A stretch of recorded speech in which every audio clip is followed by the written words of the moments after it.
አየው በዘመኔ እንደ እግዚአብሔር ያለ ማንም የለም ለኔ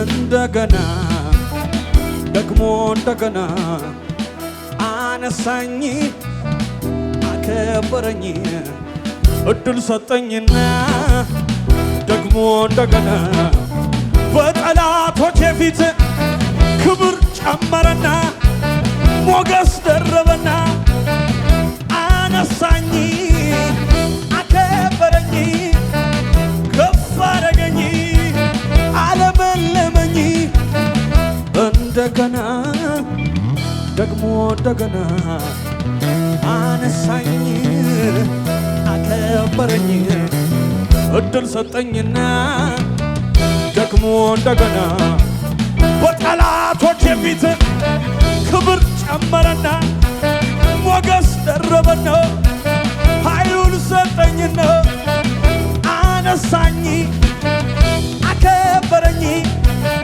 ከፍ አደረገኝ። ከዚህ በላይ እልልታ ጭብጨባ ለጌታ ይብዛልን።